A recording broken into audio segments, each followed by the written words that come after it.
There is an elementary school in Shure that offers some sort of sanctuary, a place of refuge for people on the run.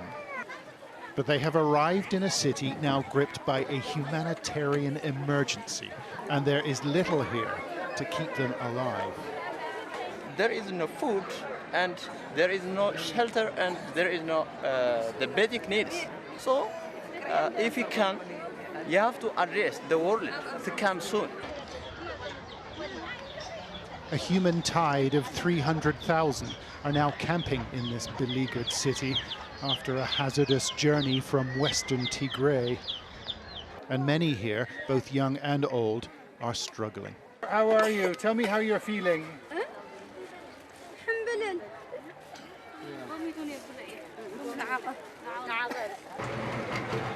Some have been forced to flee their homes.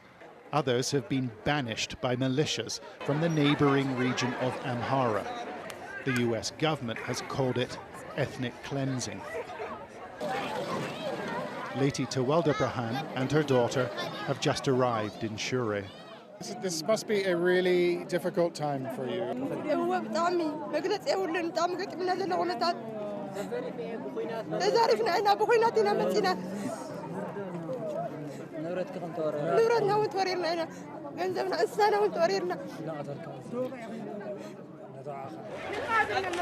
She's a civil servant from a city called Humera, and she says she's lost everything she owns. Do you know where you are going to sleep tonight?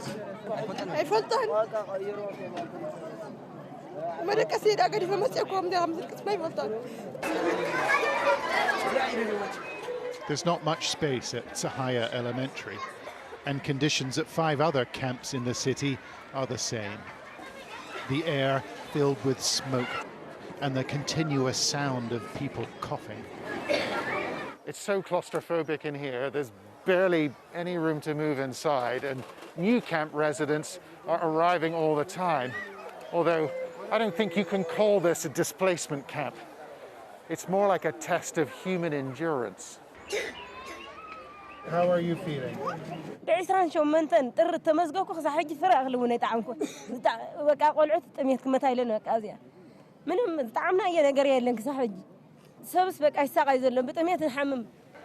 No food, no services at this elementary school.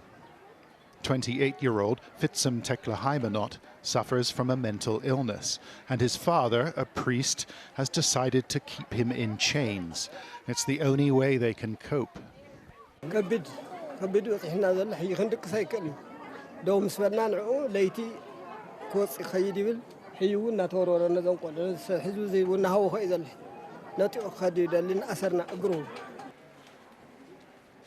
Aid organizations weren't permitted in Shure until recently, and the local hospital can't meet demand. This is the corridor off the main reception. They are short of beds and routine medication, like basic pain relief. This man was stitched up without an anesthetic during our visit. They know the 30 among the 50-something. The war in Tigray has put everyone under terrible pressure, says the director. As a physicians, we are doing our best, but it's really harsh. The environment is harsh, the time is harsh. And still our staffs are also, still they have this psychological trauma, including me, psychological trauma, because one of our best pharmacy staff was killed with his family by Eritrean troops. Gunshot wounds and shrapnel injuries have become a matter of routine, but some patients can't just be patched up. 8-year-old Al Abraham was shot in the head by militiamen in western Tigray. His mother, grandmother, and brother were killed. I don't have an idea because he's too young, he's 8 years old. Later on, his little brother is 5 years old, killed by them. Even they thought that this was already dead, but later on, as you can see, there is 2 sides of the injury. You can see one was it's a bullet injury, and it was in, and by that side it also the bullet was get out with it. They've been caught in the middle of a battle for power, and the war in Tigray will never leave them. John Sparks, Sky News in Shure.